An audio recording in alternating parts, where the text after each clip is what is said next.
بسم اللہ الرحمن الرحیم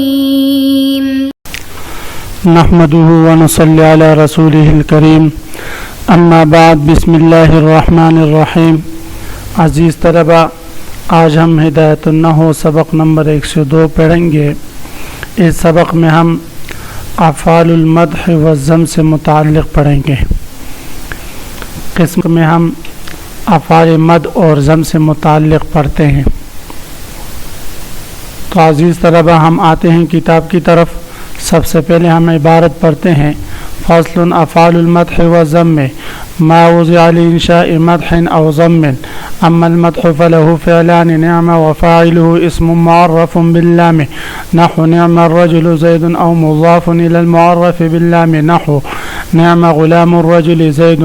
وقد يكون فاعله مضمرا ويجب تمييزه بنكرة منصوبة نحو نعم رجلا زيد او بما نحو قوله تعالى فنعم ما هي اي نعم شيئا هي. یہ فصل ہے افعال مد اور ذم کے بیان میں ہے. افعال مد اور ذم کی تعریف مصنف علیہ رحمہ فرماتے مد کہتے ہیں تعریف کو اور ذم کہتے ہیں مذمت کو. تو فعل مد اور فعل ذم ما وضع لانشاء مدح او ذم، وہ افعال جن کو مدح یا ذم کی انشاء کے لیے وضع کیا گیا ہو، مدح کے معنی بنانے کے لیے یا ذم کے معنی پیدا کرنے کے لیے وضع کیا گیا ہو. اما المدح، رہی بات افعال مدح کی، فلہ فعلان، تو مدح کے لیے دو فعل استعمال ہوتے ہیں، ایک نعمہ اور دوسرا حبذا. نعمہ اور دوسرا حبذا.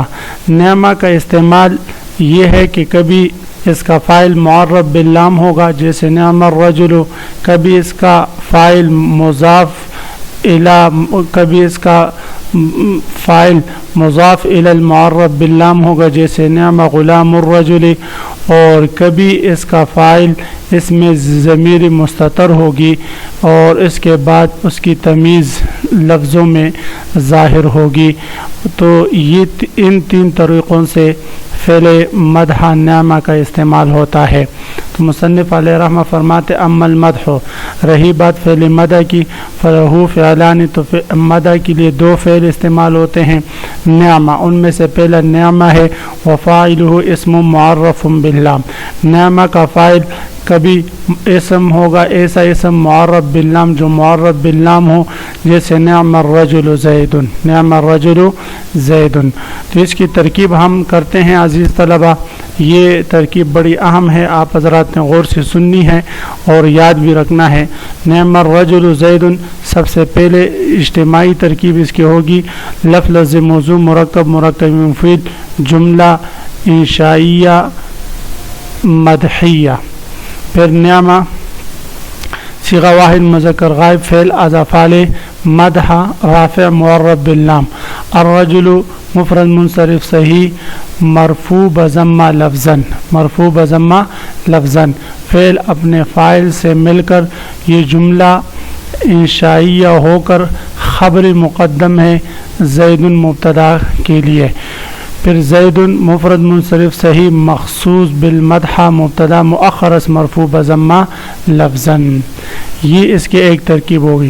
دوسری ترکیب اس کی یوں بھی کرتے ہیں نعم الرجل، یہ فعل فاعل مل جائیں اور زید جملہ مخصوص بالمدح قائم مقام خبر ہم اس کو بنائیں تو ہوا زید، ہوا ضمیر، پھر زید کو ہم مفرد منصرف سے خبر بنائیں مبتدا محذوف کے لیے جو کہ ہوا ہوگا، ہوا زید وغیرہ ذالک. او مضاف الی المعرف باللام، یا یہ جو فعل مدح ہے یہ معرف باللام تو اس کا فاعل نہیں ہوگا لیکن اس کا فاعل معرف باللام کی طرف مضاف ہوگا جیسے نعمہ غلام الرجل زید. نعمہ فعل از افعال مدح، غلام مفرد منصرف صحیح فاعل مرفوع بضمہ لفظاً مضاف الرجل مضاف الیہ. فعل اپنے فاعل سے مل کر یہ جملہ فعلیہ اور قائم مقام خبر کے، اور زید یہ مخصوص بالمدح مبتدا مؤخر مرفوع بضمہ لفظاً.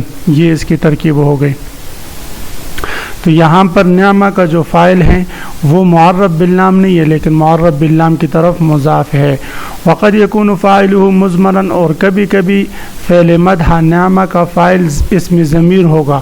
ویجب تمییزہ بنکرۃ منصوبۃ، اور اس ضمیر کے لیے تمیز کا ذکر کرنا واجب ہوگا بنکرۃ منصوبۃ، نکر منصوبہ کے ساتھ، یعنی اس کے بعد نکر منصوبہ اس کی تمیز واقع ہوگی، جیسے نعم رجلا زید، نعم رجلا زید.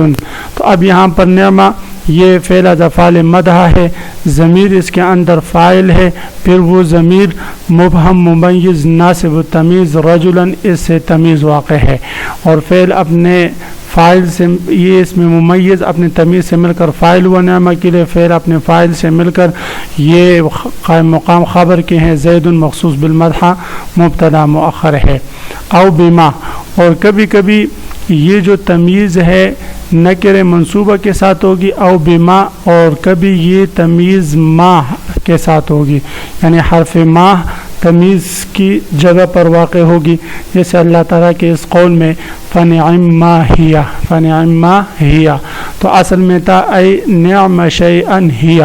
تو نعم فعل از افعال مدح، اور ضمیر اس کے اندر فاعل اسم مبہم ممیز، ما حرف قائم مقام تمیزش منصوب محلا، اور ہی یہ مخصوص بالمدح مبتدا مؤخر ہے.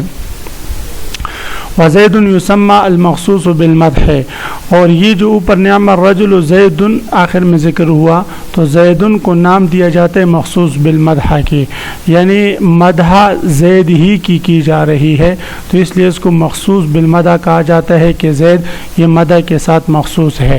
لیکن ترکیب میں ہم اس کو مبتدا مؤخر بنائیں گے، اور چاہے تو جملہ مخصوص بالمدح بنا کر پھر اس کو ہم خبر بنائیں مبتدا محذوف کے لیے ہوا زید.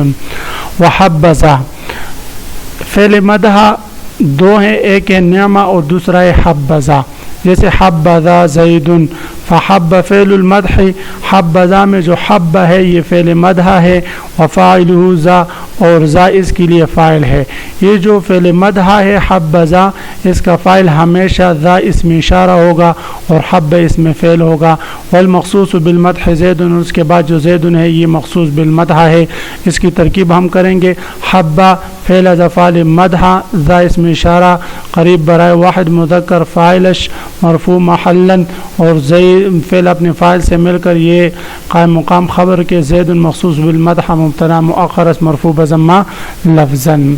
ويجوز ان يقع قبل مخصوص حبذا او بعده تمییز، فرماتے ہیں کہ حبذا زید میں جائز ہے کہ مخصوص بالمدح سے پہلے، او بعدہ یا مخصوص بالمدح کے بعد تمییز واقع ہو. تمییز یہ یقع کے لیے فاعل ہے، یعنی جائز ہے ان یقع تمییز کی تمییز واقع ہو قبل مخصوص حبذا، حبذا کے مخصوص بالمدح سے پہلے، او بعدہ یا حبذا کے مخصوص بالمدح کے بعد. جیسے حبذا رجلا زید، تو حبذا کا مخصوص بالمدح زید ہے، تو اس سے پہلے رجلا تمییز واقع ہے ذا سے، اور حبذا زید رجلا، تو یہ زید یہ مخصوص بالمدح ہے اور اس کے بعد رجلا تمییز واقع ہے، تو یہ واقع ہونا درست ہے، جائز ہے. اس صورت میں ہم ترکیب کریں گے حبہ فعل از افعال مد، ذا اس کے لیے فاعل اسم تا مبہم ممیز ناصب التمیز رجلا اس کے لیے تمیز، ممیز تمیز مل کر اس کے لیے فاعل، فعل اپنے فاعل سے مل کر یہ قائم مقام خبر زید مخصوص بالمدح مبتدا مؤخر. وحبذا زید رجلا، اس کی ترکیب بھی اسی طرح، صرف تمیز مؤخر واقع ہے مخصوص بالمدح سے. او حال، اور یہ بھی جائز ہے کہ حبذا کے مخصوص بالمدح کے بعد یا اس سے پہلے حال واقع ہو، جیسے حبذا راکبا زید وحبذا زید راکبا، یہ جو حال ہوگا یہ ذا اسم اشارہ سے ہوگا. ترکیب ہم کریں گے حب فعل از افعال مدح، ذا اسم اشارہ قریب برائے واحد مذکر ذوالحال راکبا اس سے حال، فعل اپنے ذوالحال اپنے حال سے مل کر اس کے لیے فاعل ہوا، فعل اپنے فاعل سے مل کر یہ قائم مقام خبر کے زید مبتدا مؤخر. واما الضم، رہی بات افعال ضم کی، فلہ فعلان، تو افعال ضم بھی دو ہے. بئس، جیسے بئس الرجل زید و بئس غلام الرجل زید، تو افعال ضم بھی دو ہیں، ایک ہے بئس اور دوسرا ہے ساء۔ بئس کا استعمال بھی نعمہ کی طرح ہے، یعنی کبھی اس کا فاعل معرف باللام ہوگا اور کبھی اس کا فاعل معرف باللام کی طرف مضاف ہوگا اور کبھی اس کا فاعل اس کے اندر ضمیر ہوگا اور اس کے لیے تمیز نکرہ منصوبہ کی صورت میں مذکور ہوگی، جیسے بئس الرجل زید۔